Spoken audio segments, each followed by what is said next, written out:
प्रेमाने बोलूया धन निरंकार. दास गाणे करून बोलायला लागलो. वसंत नारायण मुरडकर, रायनार जानेफळ, तालुका मेकर, जिल्हा बुलढाणा.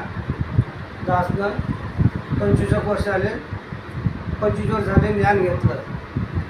दासले वाचता येत नव्हतं, परंतु सद्गुरूच्या कृपेने दास वाचायला लागला. तर दासनं अवतरवाणी वाचायला लागला. तर अवतरवाणीमध्ये 2 नंबरच्या पॅराग्राफमध्ये की रूप तुझे अनुरेणू माझे, पानो पाणी नाव तुझे, इकडे तिकडे सर्व दिशातून पाहतो प्रभू रूप तुझे. की सर्व ठिकाणी ह्या पॅराग्राफमध्ये सांगलं की भगवंत चराचरात सगळ्यात भगवंत आहे, असा या पॅराग्राफाचा उद्देश आहे. आणि मंगलाचरणामध्ये शेवटचं वाक्य आहे, परमपिता परमात्मा सब तेरी संता, भला करो सबका प्रभू सबका हो कल्याण. या वाक्यात बाबा अवतार सिंग महाराज सांगितलं की बा सगळ्याचं भलं करा.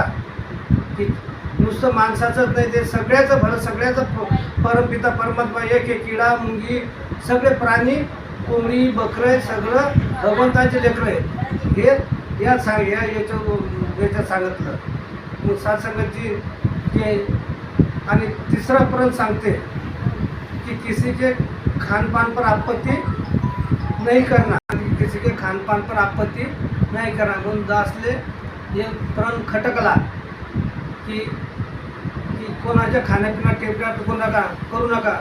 याच्यामुळं दासले सत्संगामध्ये बरेचसे मंडळी दिसतील तर ते सर्व पशुपक्ष्याचं मांस खातात. अंडे खातात, कोंबडे खातात, मासोळी खातात, जे बी त्याला खायचं ते खातात.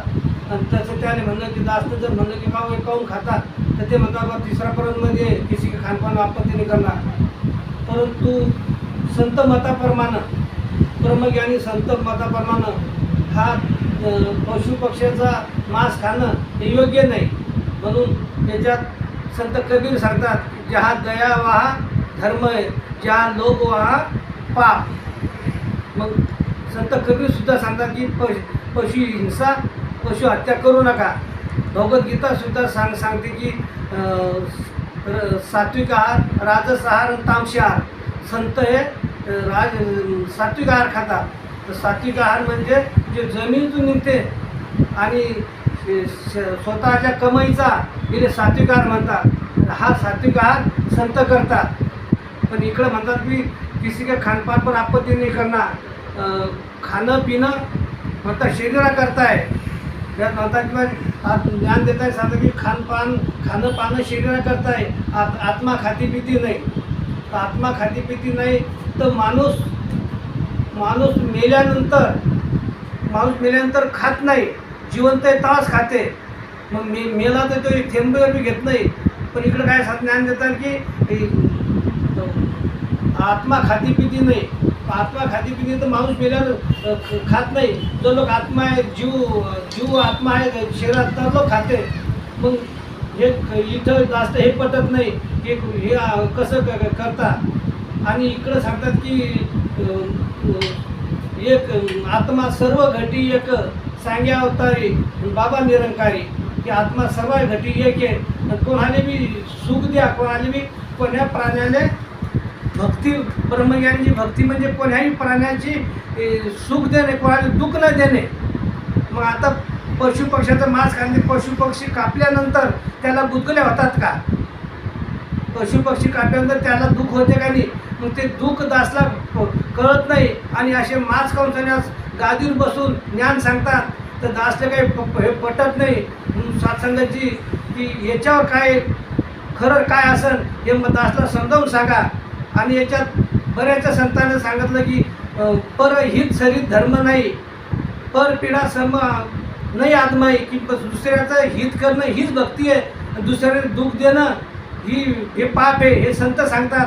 मग त्या प्राण्याचं मांस खातो आपण तर मग त्याला मारल्यानंतर त्याला दुःख नाही होत का? मग दासले ते दुःख पाहून सगळ्या दास हे महापुरुष असे करतात. तर दास काही टायमाला सत्संगात जाण्याचा प्रयत्न टाळून राहिला. याच्यामुळं म्हणून कृपया करून दासले याचं विश्लेषण करून सांगा. भारतीय वाणीचा 202 पॅराग्राफमध्ये हिंसा करणे काम नव्हे मानवाचे, ते काम आहे राक्षस आणि असुराचे. मग बाबा हरदेवसिंग महाराज हरदेवानीमध्ये 202 मध्ये सांगतात की हिंसा करणं माणसाचं काम नाही, तर संत कुठून करणार. आपण ब्रह्मज्ञानी म्हणतो आणि मग इथं बाबा सांगतात की हे आसुर आहेत, राक्षस आहेत मांस खाणारे. आणि इथं सत्संगामध्ये ज्ञान ईश्वराचं ज्ञान सांगतात आणि मांस मच्छी खातात. आणि तिसरा पर्वमध्ये ज्ञानदाते सुद्धा सांगतात की किसी के खानपानवर आपत्ती करू नका. मग कोणाच्या खाण्यापिण्या आपत्ती करू नका म्हणल्यामुळं सर्वच मंडळी जे त्याच्या मनात आलं ते खातात. हे असले काही पटत नाही. आणि हे सांगतो की जो मांस खाते हा संत होऊ शकत नाही. ब्रह्मज्ञानीचं काय, पण संत होऊ शकत नाही हे बाबा हरदेवसिंग महाराज सांगतात. म्हणून सात संघाची याच्यावर जाची शंका निरसन करावं.